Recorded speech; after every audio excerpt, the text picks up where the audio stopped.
মিয়ার পরিবারের পহেলা জানুয়ারি 2017 তারিখে আর্থিক অবস্থা নিম্নরূপ। নগদ তহবিল 20,000 টাকা, বাড়িঘর 3,50,000 টাকা, তজসপত্র 25,000 টাকা, আর্থিক আসবাবপত্র 50,000 টাকা এবং 12% লিড 60,000 টাকা। পরে শেষে তার পরিবারের প্রাপ্তি প্রদান হিসাবে নিম্নরূপ। প্রাপ্তি সমূহ ব্যালেন্স ফি 20,000 টাকা, বেতন 180,000 টাকা, পুরাতন টেবিল বিক্রয়, কৃষি ফসল বিক্রয় 30,000 প্রদান সমূহ খাদ্য সামগ্রী ক্রয় 77,500 টাকা, গাড়ি মেরামত 8,000 টাকা, ফ্রিজ ক্রয় 28,000 টাকা, বিদ্যুৎ বিল 6,000 টাকা, চিকিৎসা খরচ 3,500 টাকা, বিপিএস জমা 48,000 টাকা, সাইকেল ক্রয় 12,000 টাকা, লেখাপড়ার খরচ 14,500 টাকা। এটা শুরু আছে 5,800 তারপর কত ব্যালেন্স সিটি 90,000 টাকা কি? জাতীয় ব্যয় পরিমাণ মূলধন টাকা কি আছে? কত টাকা? ফ্রিজ ক্রয় 28,000 আর সাইকেল কয়? মোট হলো 40,000 এর নাম কি? তারপর কি আছে? আয় ব্যয় বিবরণের নিয়ম কি? আয় থেকে ব্যয়গুলো বিয়োগ যাবে। তাহলে আয়গুলো কি কি আছে? বেতন আছে কত? 1,80,000। কৃষি ফসল থেকে বিক্রয় আছে কত? হ্যাঁ, প্রথম টেবিল বিক্রয়। প্রথম টেবিলটা কি ছিল? সম্পদ ছিল। আমরা আয় ব্যয় বিবরণী করি কি? মুনাফা জাতীয় ব্যয়গুলো না মূলধন জাতীয় আয়গুলো? মুনাফা জাতীয়। এখন সম্পত্তি বিক্রয় কি মুনাফা জাতীয় আয় না মূলধন জাতীয় আয়?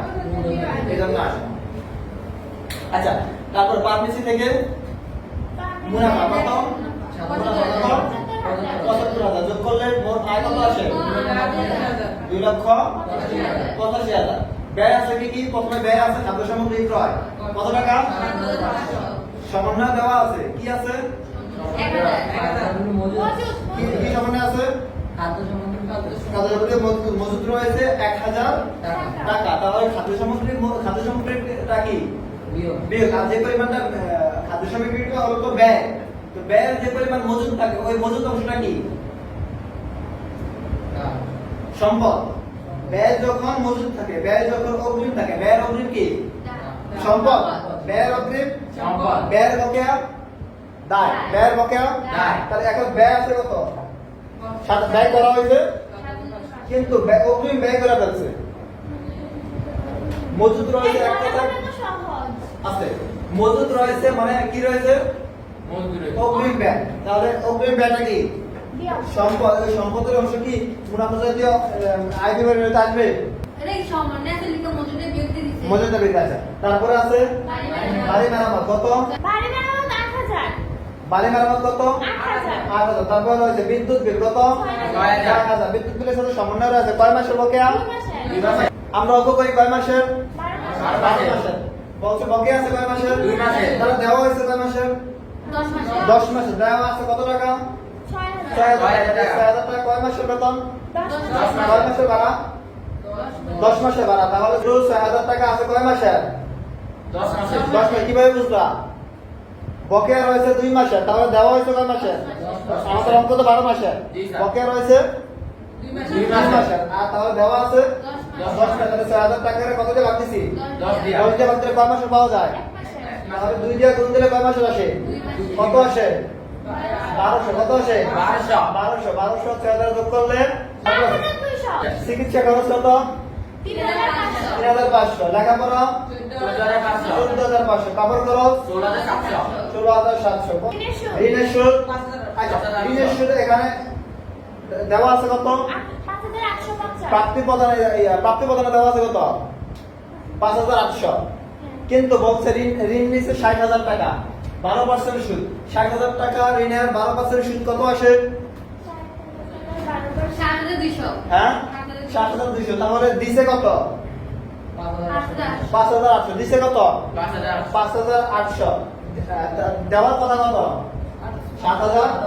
দেয় না কত? 1400। দেয় না কত? 1400। তাহলে কি করছে? যোগ করছে। কি করছে? যোগ করছে কত আসে? 7,200। সবগুলা ব্যয় যোগ করলে কত হয়? 1,33,600। আয় থেকে ব্যয়টা বিয়োগ দিলে কত আসে? 1,11,000। নাম কি? আয় বৃত্ত। কারো কোনো প্রশ্ন আছে? না স্যার। কারো কোনো প্রশ্ন আছে? এটা বুঝা গেছে? জি স্যার। এটা জি স্যার। আর এটা আর্থিক অবস্থা বিবরণীতে কি কি যায়? সম্পত্তি, সমান দায় এবং পারিবারিক তহবিল। সম্পত্তির মধ্যে কি রয়েছে? বাড়িঘর কত? 3,50,000। তৈজসপত্র 25,000। আসবাবপত্র ভিতরে বলা হয়েছে পুরাতন একটি টেবিল বিক্রয় কত টাকা? 5,000 টাকা। তাহলে আসবাবপত্র কি কমছে না বাড়ছে? বিক্রয় করে আসবাবপত্র কমে না বাড়ে? কমে না। তাই আসবাবপত্র থেকে বিয়োগ দিলাম 5,000। কত থাকে? 45,500। তারপরে বলছে 45,000। 50,000 থেকে 5,000 বিয়োগ দিলে 45,000। তারপরে ফ্রিজ কয় কত টাকা? 28,000। তারপরে ডিপিএস এর জমা কত টাকা? 48,000। সাইকেল ক্রয় কত? হ্যাঁ 12,000। তারপরে খাদ্য সামগ্রী মজুদ। খাদ্য সামগ্রী মজুদ সমন্বয়ের ভিতরে দেওয়া আছে খাদ্য সামগ্রী মজুদ। খাদ্য সামগ্রী হলো ব্যয়। ব্যয়ের মজুদ বা ব্যয়ের অগ্রিমটা কি হয়? সম্পদ। তাই খাদ্য সামগ্রী মজুদটা কি? সম্পদ। এই যে 1000। তারপর নগদ তহবিল। নগদ তহবিল দুইটা আছে, একটা হলো প্রারম্ভিক নগদ তহবিল, একটা হলো সমাপনী নগদ তহবিল। প্রাপ্তি প্রদান ঘরের ভিতরে ব্যালেন্স বিধি দিয়ে যেটা দেওয়া আছে এটার নাম হলো সমাপনী নগদ তহবিল। এই ব্যালেন্স সিডি দিয়া যেটা দেওয়া আছে এটার নাম কি? সমাপনী নগদ তহবিল। এখানে সমাপনী নগদ তহবিল আসবে কত হাজার? কত হাজার? 90,000। সবগুলো যোগ করলে 5,99,000। দায় এবং পারিবারিক তহবিল। দায়ের মধ্যে প্রথমে রয়েছে বন্ধকি ঋণ। প্রথমে কি রয়েছে? কত টাকা? 60,000। তারপরে আমাদের ঋণের বকেয়া সুদ। ঋণের 60,000 টাকা ঋণের সুদ আসে, 12 বছরের সুদ আসে কত? 7,200 দিয়ে দেওয়া হয়েছে 5,800। তারপর 5,800। তাহলে বকেয়া আছে কত? 1400। বকেয়া আছে কত? 1400। বকেয়া আছে 1400। তারপরে বলা হচ্ছে বকেয়া বিদ্যুৎ বিল সমন্বয় দেওয়া আছে 2 নম্বর সমন্বয়। বকেয়া কত টাকা? 1200। তারপরে পারিবারিক তহবিল 45,000। আর আয়ের উদ্বৃত্ত খরচায় কত পাইছি? 1,51,400। সবগুলো যোগ করলে 5,99,000। কার কোনো প্রশ্ন আছে? প্রশ্ন আছে? এখানে নগদ তহবিল নিয়ে কারো সমস্যা আছে? সঞ্জিত নগদ তহবিল নিয়ে কোনো সমস্যা আছে? হ্যাঁ কি প্রশ্ন? কোন প্রশ্ন? আবার বুঝে দাও। তাহলে আর্থিক অবস্থার বিবরণ। আর্থিক অবস্থার বিবরণে কি নিয়ম? কি সম্পত্তি সমান সত্য। সম্পত্তি দেওয়া আছে, প্রথমে দেওয়া আছে বাড়িঘর কত টাকা? 3,50,000 টাকা। তৈজসপত্র কত টাকা? 25,000। আসবাবপত্রের ভিতরে বলা আছে পুরাতন একটি টেবিল বিক্রয়। পুরাতন টেবিলটা কি? সম্পদ। সম্পদ বিক্রি করলে কি বাড়ে না কমে? কমে। এজন্য আসবাবপত্র থেকে 5,000 টাকা বিয়োগ দিয়েছে। কত হয়? কত দিয়েছে? 45,000। তারপরে ফ্রিজ কয় কত? 28,000। তারপরে ডিপিএস জমা 48,000। সাইকেল কয় 12,000। তারপরে খাদ্য সামগ্রী মজুদ সমন্বয় দেওয়া আছে খাদ্য সামগ্রী মজুদ। খাদ্য সামগ্রীটা কি আয় না ব্যয়?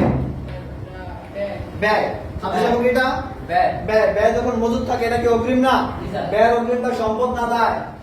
সম্পদের জন্য সম্পদের দিকে দেওয়া আছে। খাদ্য সামগ্রী মজুদ কত টাকা? 1,000 টাকা। তারপর নগদ তহবিল দুইটা দেওয়া আছে, একটা দেওয়া আছে উপরে, একটা দেওয়া আছে প্রাপ্তি প্রদানের ঘরে নাকি?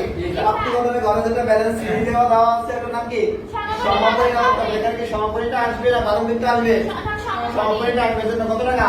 90,000। সম্পদ যোগ করলে 5,99,000 টাকা। তারপরে দায় এবং পারিবারিক তহবিল। দায়ের মধ্যে প্রথমে রয়েছে কি ঋণ? বন্ধকি ঋণ কত টাকা? 60,000 টাকা। তারপরে ঋণের বকেয়া সুদ। ঋণের বন্ধকি ঋণ বলছে 12% সুদে বন্ধকি ঋণ। 60,000 টাকা 12% কত আসে? 7,200। দেওয়া হয়েছিল কত? 5,800। দেওয়া হয় না কত? 1400 টাকা কি দায়? কারণ কি? কারণ কি? ঋণের সুদটা কি আয় নাকি ব্যয়? ব্যয়। দেওয়া হয় না মানে কি? বকেয়া। মানে কি? তাহলে ব্যয়ের বকেয়া কি? দায়। ব্যয়ের বকেয়া কি? এজন্য দায়ের দিকে লেখা হয়েছে ঋণের সুদ। ঠিক আছে। তারপরে বলা আছে বিদ্যুৎ বিল বকেয়া। বিদ্যুৎ বিল কি সম্পদ না ব্যয়? হ্যাঁ বিদ্যুৎ বিল কি সম্পদ না ব্যয়? ব্যয়। এজন্য ব্যয়ের বকেয়াটা কি? দায়। এজন্য বিদ্যুৎ বিলের বকেয়াটা দায়ের দিকে লেখা হয়েছে 1200 টাকা। তারপরে পারিবারিক তহবিল ক থেকে পাইছিলাম?